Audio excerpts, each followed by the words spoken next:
Yes, before starting today's class, I just wanted you to make a small correction here. So one of your friends pointed this out actually, right? So here in part 50, so I think four or five classes back. So here I had taken this problem from your Allen material, right? So here you have a non-planar current carrying loop, right? So I told you to imagine it as a two rectangles, right? And the current flowing through this BE, right? So this, even though BE there is no current flowing, we can imagine it as two separate rectangular loops carrying current, right? Now I made a mistake of considering the direction of the magnetic moment. I did not use that right hand rule properly. See, actually, if you consider this loops here, so since the current is flowing this way, right? I even told you to consider like the wall which in front of you and the wall and the floor like that, correct?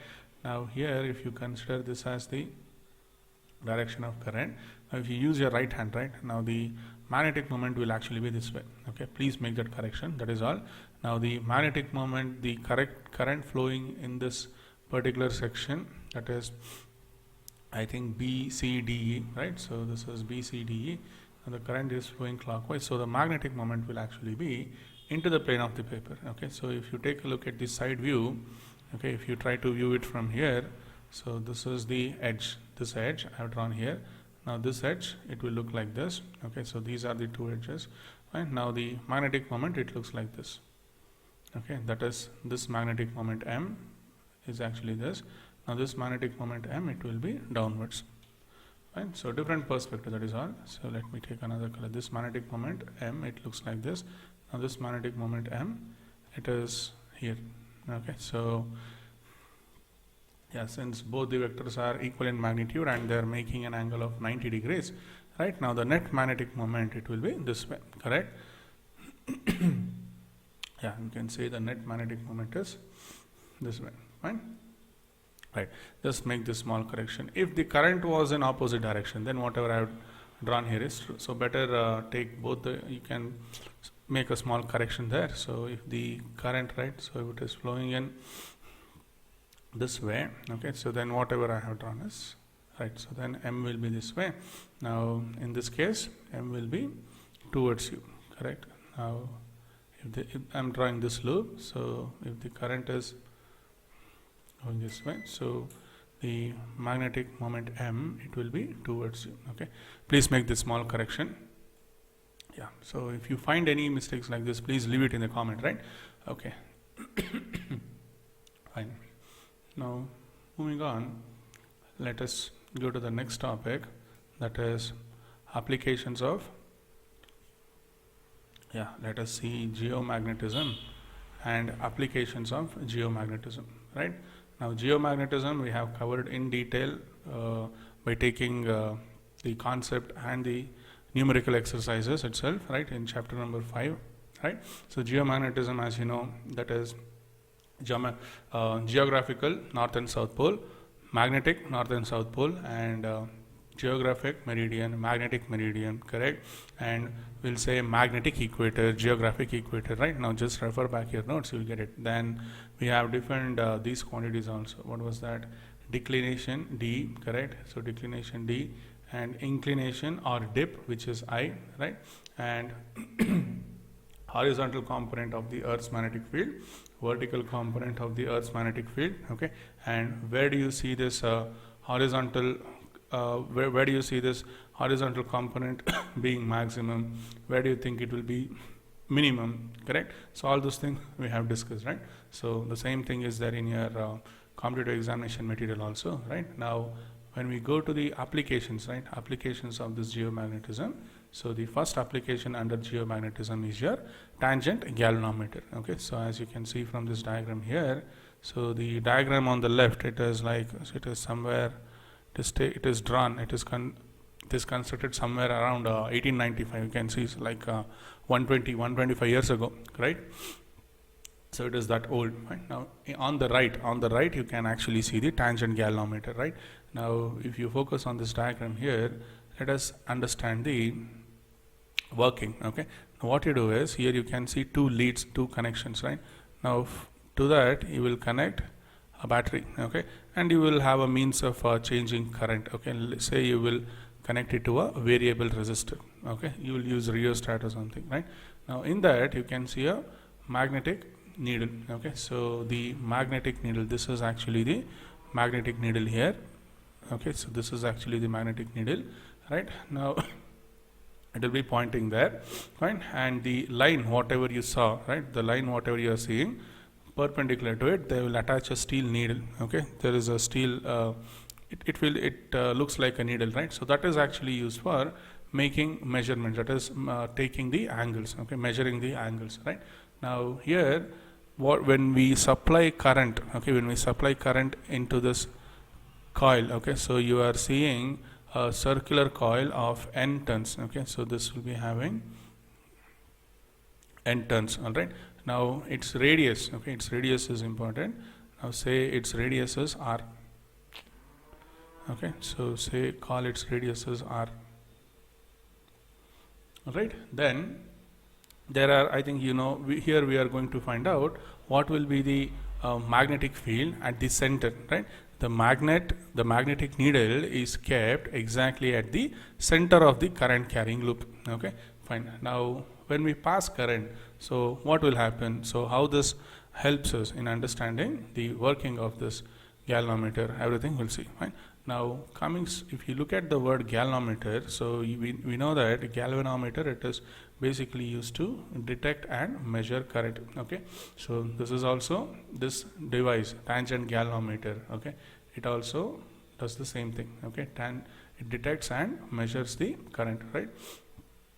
Detects and measures DC current. Okay, so especially DC, fine. And we'll also call it as magnet type galvanometer.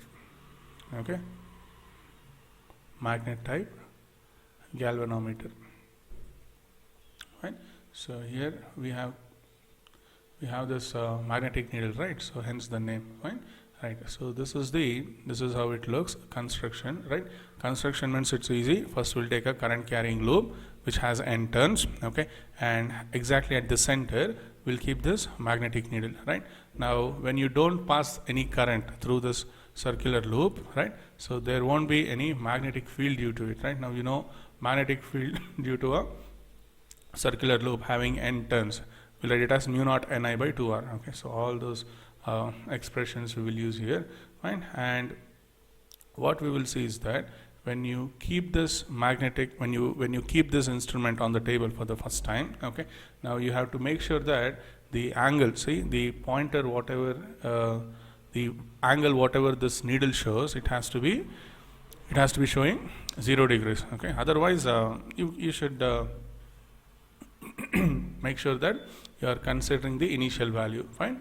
All right, now later when you pass current, okay, when we pass current, so the current flowing in the magnetic loop, the current carrying loop having n turns, right?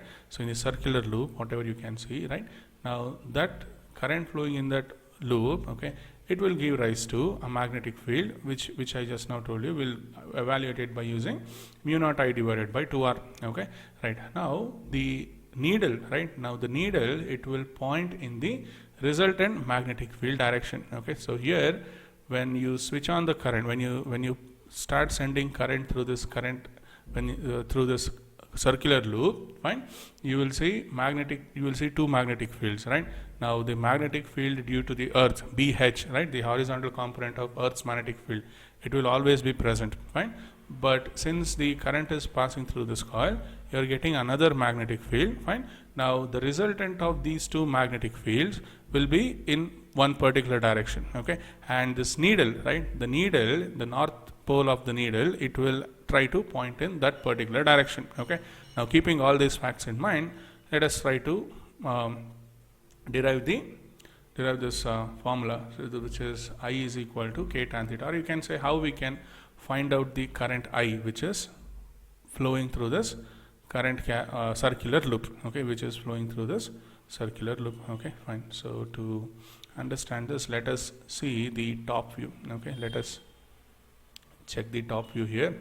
Now this is the section of the coil which looks like this. Okay, so say current is current is coming here, okay, current is coming here, I, and current is leaving here, okay, current is leaving here, fine. Now just here you have cutted that, it feels like you have cut that into half, okay. So say we are cutting it exactly here, okay. See, you are seeing you have cut that here. Just imagine you are cutting, fine, but imagine we should not cut it actually, otherwise current will not flow, right? So when you are looking from the top, right, this end, okay, see this end, you will see the current is coming towards you. At this end the current is going down, fine. So that is what I have written here, I and I, right? Now fine, now exactly at the center you have this magnetic needle, fine, okay.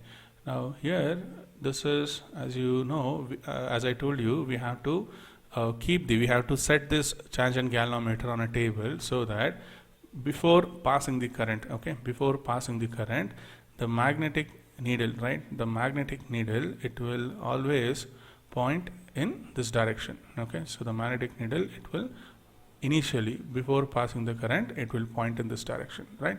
So what is that here? Yes, these are the initial adjustments you need to keep in mind, okay. See, if you are lucky enough, if the school reopens this year, academic year, you can do this experiment, right?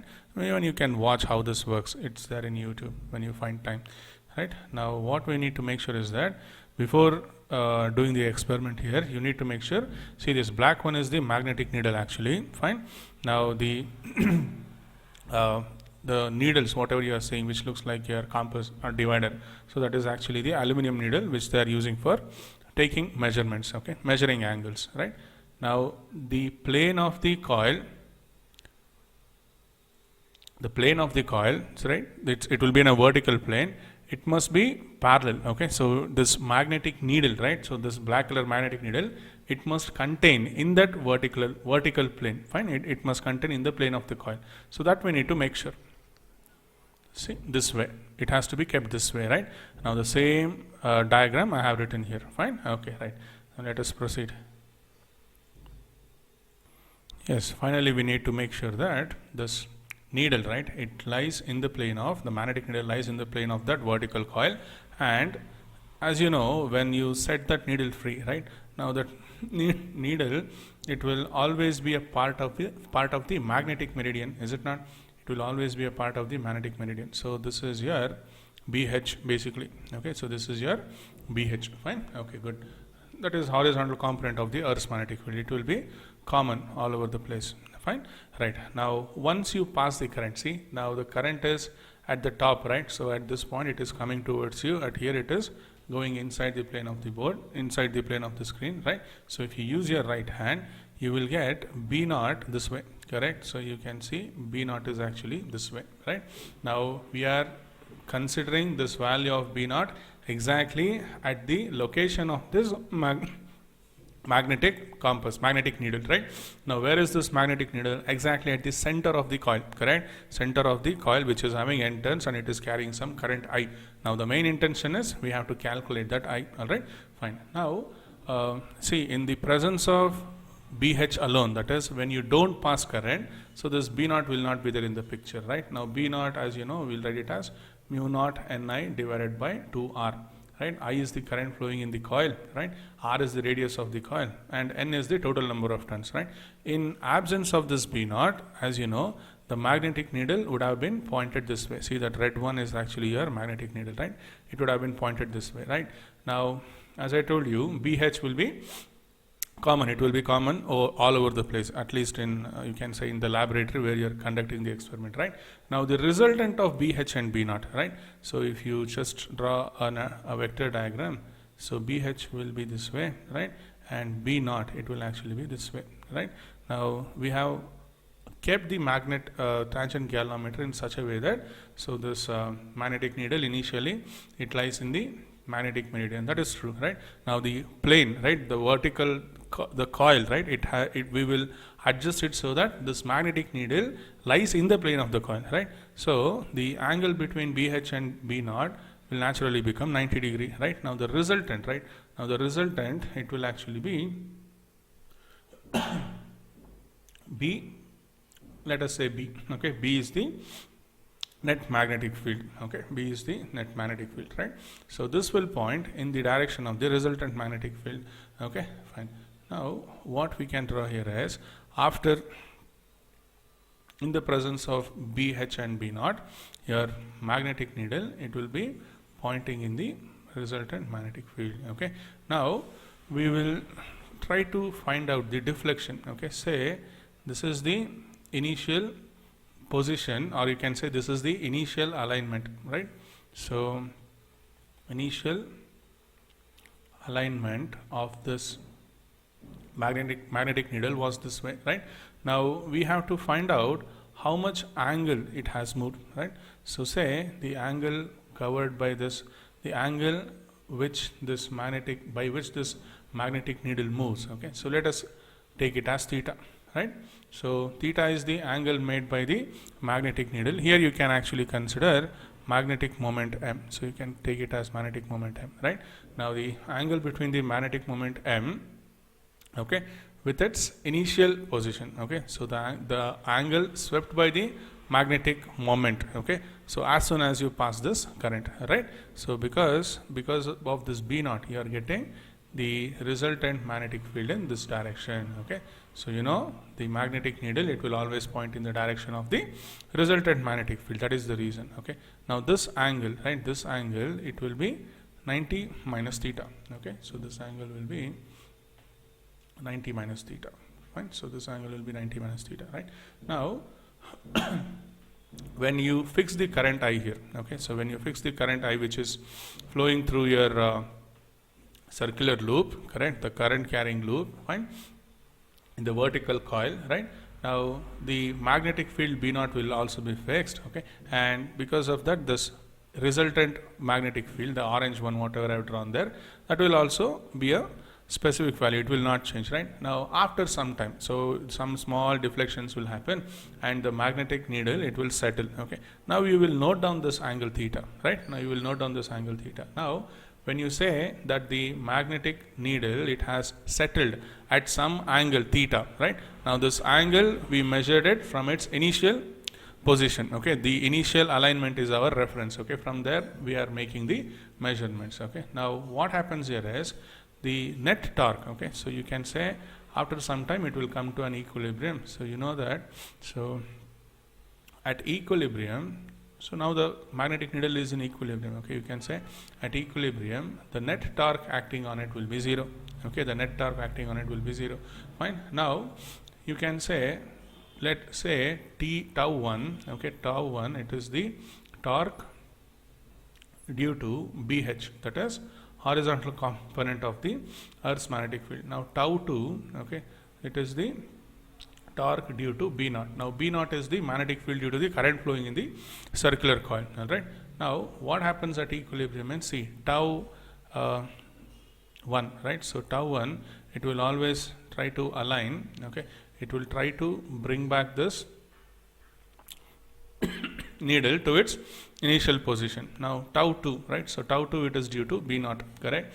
Now tau 2, it will try to bring it this way, right? Tau 2, it will try to bring it towards the B naught, right? But the net torque is 0. Okay, the net torque is 0. So therefore you can say, since the net torque is 0, magnitude of, since net torque is 0, because the needle is in equilibrium, right? That is why. So magnitude of tau 1, that will be equal to magnitude of tau 2, right? Now tau 1, you know, it is due to BH, right? So we can say, now tau is what? MB sin theta, right? So M, it is the magnetic moment of the needle, then BH, then sin theta. Okay, sin theta, that is also equal to, now we have written expression for tau 1. Now tau 2 will be M B naught sin 90 minus theta. Okay, M B naught sin 90 minus theta, right? Now M and M will get cancelled. Now you have BH sin theta is equal to B naught cos theta. Okay, now from this I can write B naught is equal to BH sin theta divided by cos theta. So that will be BH tan theta, right? That will be BH tan theta. So this is an important expression, at equilibrium. See, theta is the angle once the needle settles. Okay, so that is the angle, right? Now let us give the substituted expressions here. Now we know that B naught is given by mu naught Ni divided by 2r, right? 2r, that is equal to BH tan theta. Okay, BH tan theta, right? Now so yeah, if you extract I, okay, if you extract I from this, you can say 2 BH r, okay, whole thing divided by mu naught n into tan theta, right? So before this tan theta, you have this quantity which we will take it as k, okay, we'll write it as k tan theta, okay, k tan theta we'll write, fine. Now this k, right? So k, it is actually 2 BH r divided by mu naught n. We'll call it as the reduction factor of that particular galvanometer, tangential galvanometer, okay, reduction factor of the galvanometer, right? Okay, so far so good. So we got this I is equal to k tan theta, right? Yeah, so before that, if you look at this expression, B naught is equal to BH tan theta, right? Now what this expression says is that, say you have a magnetic needle or a bar, preferably magnetic needle, right? So what we will do is, we will keep this magnetic needle in crossed magnetic fields, we'll say crossed magnetic fields, fine. Now one of the field, it is field 1, okay, so the first field, it is due to the Earth's magnetic field only, horizontal component of Earth's magnetic field. Now second field, we will take it, we will generate it by passing current, okay, by passing current through a coil, okay, by passing current through a coil, okay, through a coil, okay. And if you want this magnetic field to be good, obviously you will place that magnetic needle at the center of the coil, right? So when, that is what we did so far, is it not? So when you do all those derivations and everything, finally we ended up here, right? So this equation, we'll also call it as the tangent law, okay, we'll also call it as the tangent law, fine, right? This basically, this working principle, this actually forms the working principle of our tangent galvanometer, right? So galvanometer detects the current and measures the current. So this is how you can say, you will measure, you can, this is how we can measure the current, right? So I is proportional to tan theta, you can say from this expression, right? So I is proportional to tan theta, okay, fine. So this is about the detection of, say, I is proportional to tan theta. So more is the angle, so more will be the current flowing through the coil, okay, so which we want to find out. All right, now next there are a few more things which we need to remember here. So when theta is 45, when theta is 45 degrees, we will get I is equal to k into tan 45, which will be equal to k itself, right? So I will be equal to k, right? So we can say when theta is 45, the reduction factor, okay, when theta is 45 degrees, okay, the reduction factor k is numerically equal to the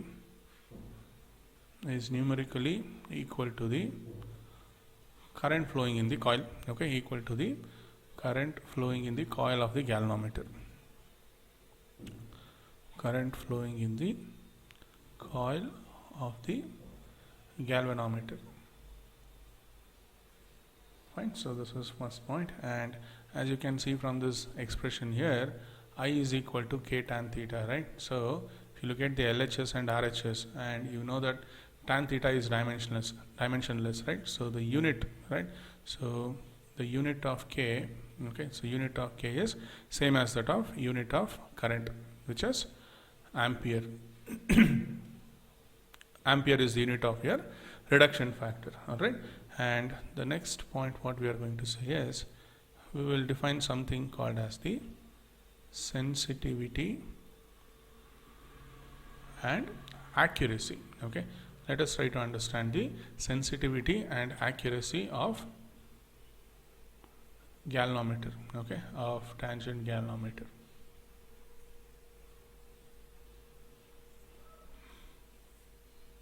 Okay, fine.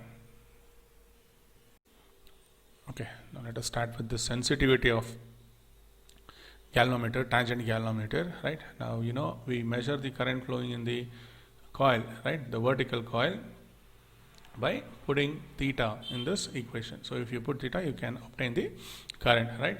Now, what is the suppose here we are actually passing the current, right, in the through the tangent galvanometer. We'll pass the current and we'll observe for the deflection, right? We'll observe for the deflection, right?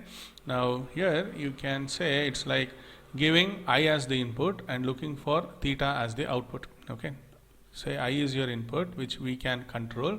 Now theta is the output, which will be controlled by this current flowing through this vertical coil, correct? So say we have two tangent galvanometers, tangent galvanometer number 1 and 2, right? Now if I pass 1 amp here, the tangent galvanometer 1, okay, just for example sake, it will rotate 30 degrees, okay? Now when I pass 1 ampere in tangent galvanometer number 2, which is which has different specifications, say it is manufactured by some other company. Now for passing the same 1 ampere to tangent galvanometer number 2, right, so it will rotate by, the needle will rotate by 60 degrees. Now which one do you think has more sensitivity? Obviously the galvanometer number 2, is it not? The galvanometer number 2, it has more sensitivity, we can say, right? So sensitivity is defined as the ratio of the angle rotated, okay, divided by the current passed. Okay, the rotation, you can simply say the rotation made by the magnetic needle divided by the current passed, right? So keeping this thing in mind, let us try to understand the sensitivity of the tangent galvanometer. Okay, now what we'll do is we'll start with this expression. So I is equal to k tan theta, right? Now somehow I have to get this expression d theta divided by di. All right, fine. So what we'll do is we'll differentiate. So di divided by d theta. So we'll get it as k secant square theta, correct? K secant square theta, right? Now if you take the reciprocal, so that is what I want, d theta divided by di, I'll get it as cos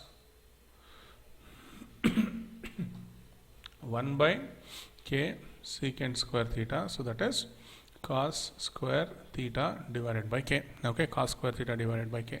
Now let us substitute the values for k here. So if you substitute the value of k, that is the reduction factor, so you'll get k is actually, I have 2r bh, 2r bh, r is the radius of the coil, fine, bh is the horizontal component of the Earth's magnetic field, whole thing divided by mu naught n, right?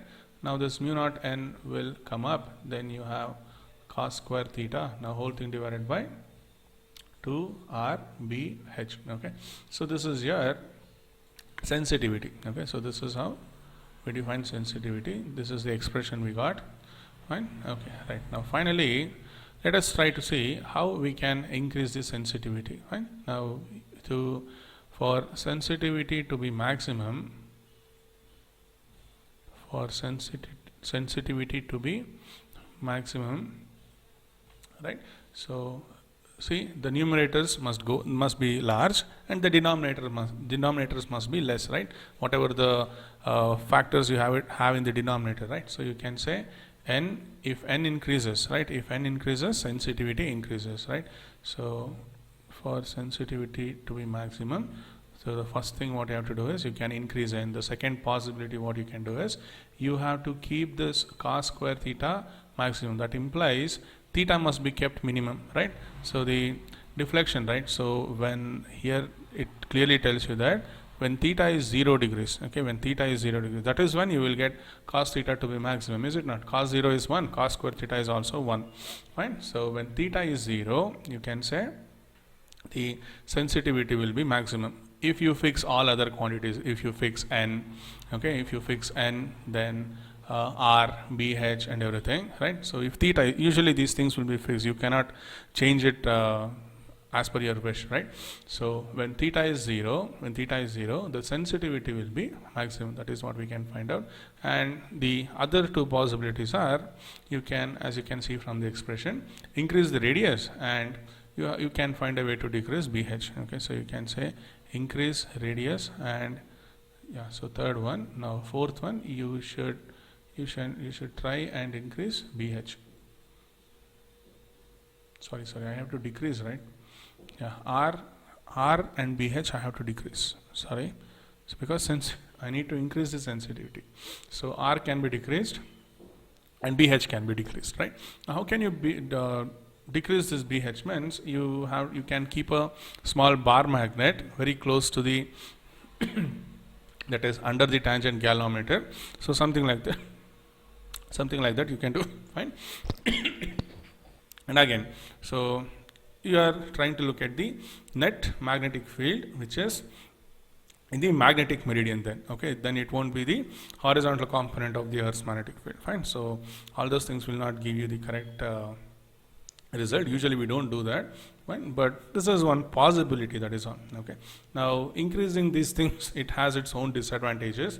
Fine. So you can see when you increase the number of turns, resistance will increase, so consequently the current what you can feed, so it will become lesser, right? Now cos square theta, you don't have any disadvantage there, I think.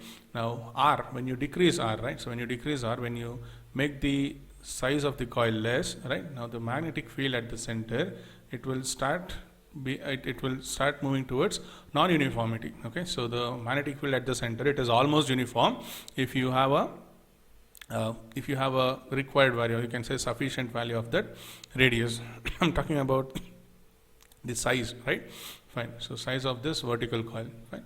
Now again, so yeah. So these are the ways in which you can increase the sensitivity. Fine. Right. Now next, let us go to accuracy. Okay. Now, what is accuracy? When do we define the accuracy is more?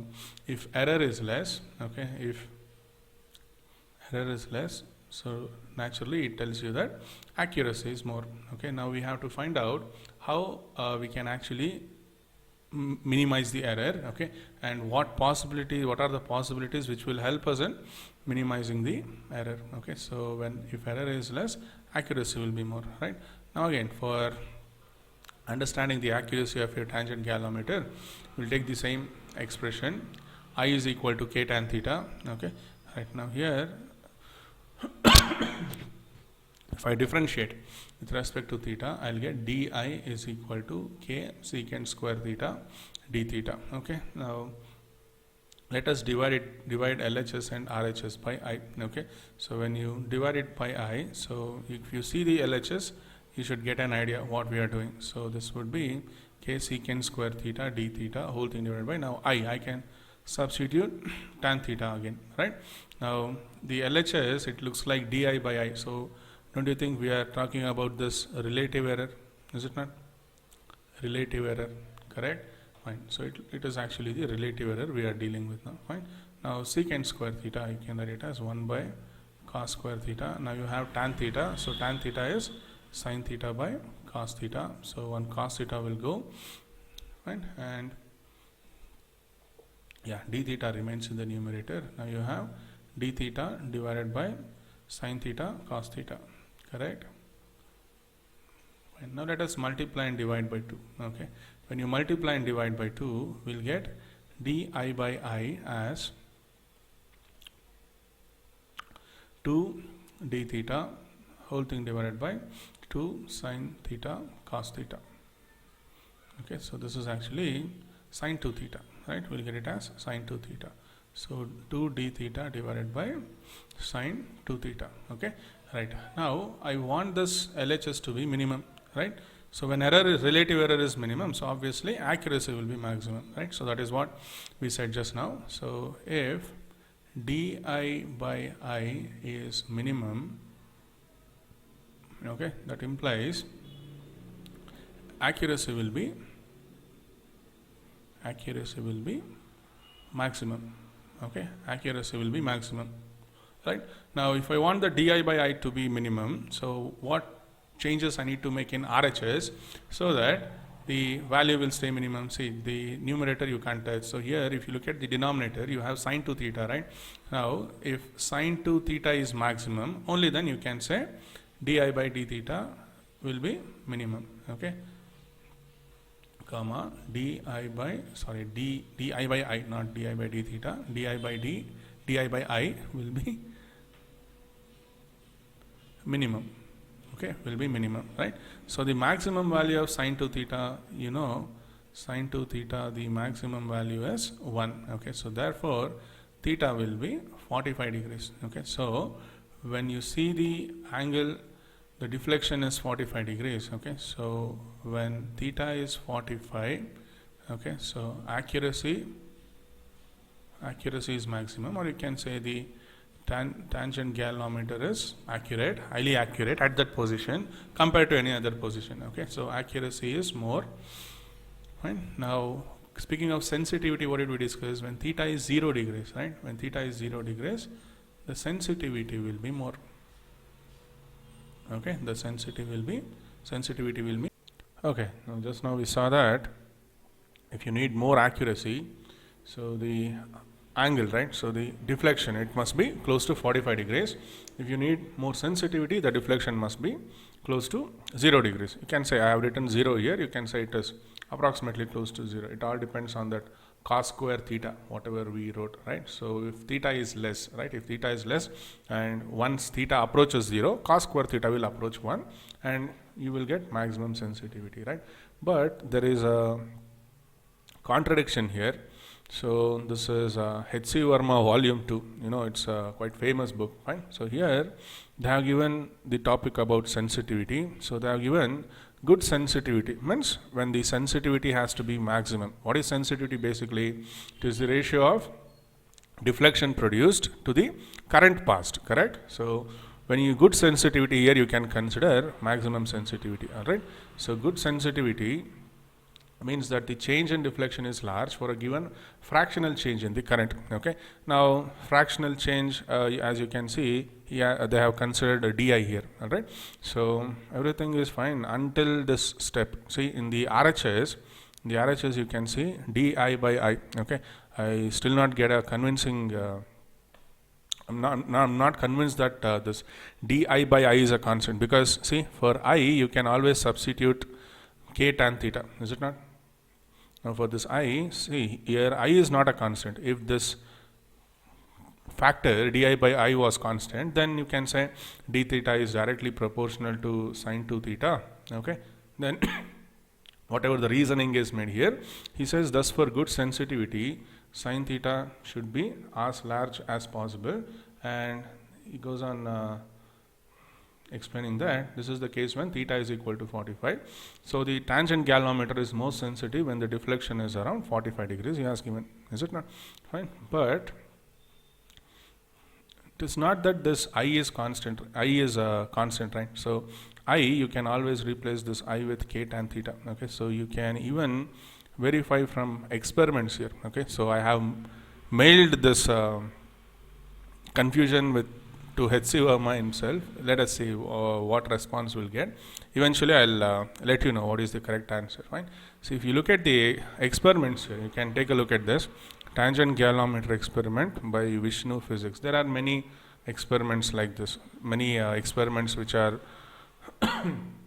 many people who have conducted this tangent galvanometer experiment. Right now, here if you can observe, they have given. Can't hear the audio, but let me explain. See, he has taken ammeter readings here. So he has conducted the experiments thoroughly. Okay, so experiments are, has conducted it thoroughly.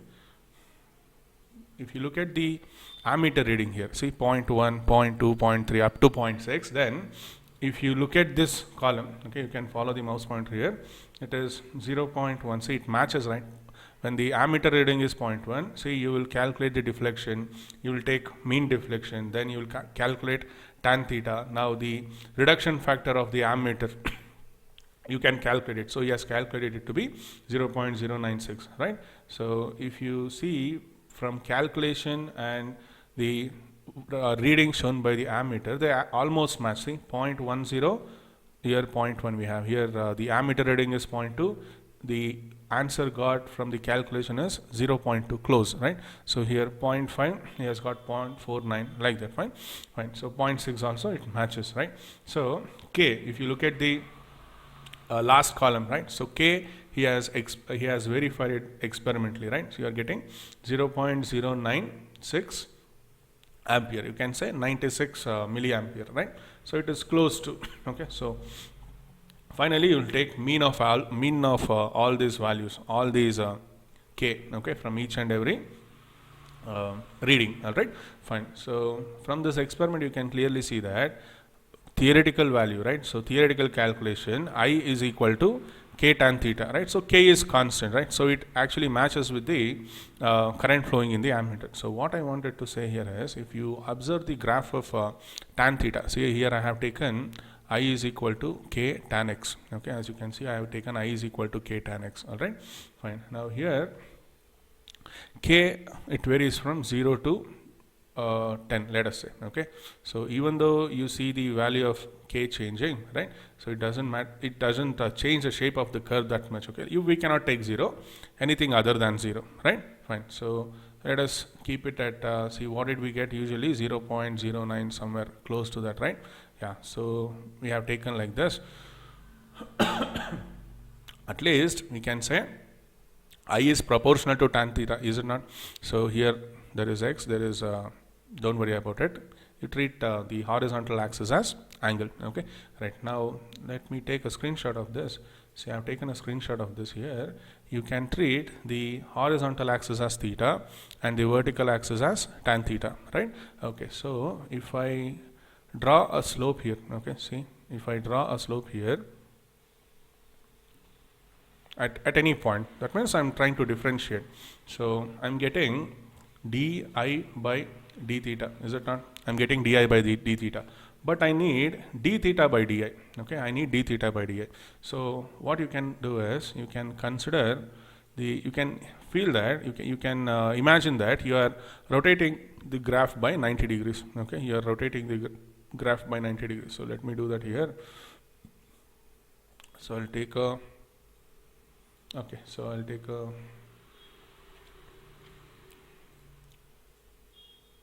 I'm taking a snapshot now, okay? Now we are rotating it, right? So we are rotating. Now just observe. So here we are increasing the current. See, we are going left side, let us say, okay? So try to understand from the experimental point of view, right? We are increasing the current and we are observing the deflection, right? So that is what we are doing, right? So don't take it as a negative or anything, just say that current increases in the left direction, right? So let us not consider minus or anything. So this one, it is actually theta, right? So this axis, it is actually representing you theta, right? Now we just have to see the ratio, that is d theta divided by di, okay? From this graph also you can make out that, see, at various points, okay? So let us keep coming from left to right, that is, see, this is point A, now point B, point C, point D, point E, then finally say this point F is very, very close to this origin, okay? Point F, it is very close to origin, right? Now keep drawing tangents from point A to point F, okay? A, B, C, D, like that, up to F, right? So when you keep doing that, naturally what we'll get is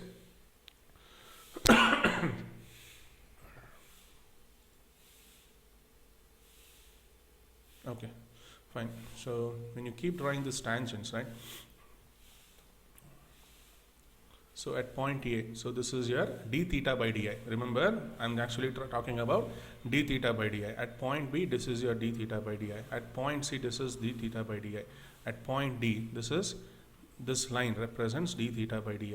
This is d theta by di. Now finally at F, So this is what we get, right? So d theta by di. Now, where do you think this d theta by di is more? That is, for a small change in I, you have to see that d theta has to be large. So it is, you can clearly understand from this graph that at point f, that is, when you are close to origin, right? So when you are close to origin means when this theta is close to 0, right? When theta is close to 0, you can see you can see that d theta by di is maximum. Okay, so this is by far the most convincing answer what I've got. Okay, if there are any changes, I'll let you know definitely. I'm waiting, I'm expecting a reply from H.C. Verma himself. So I'll keep sending him mail after mail until he replies. All right, fine. So when I'm touching with many other physics teachers also, we'll see. Okay, yeah.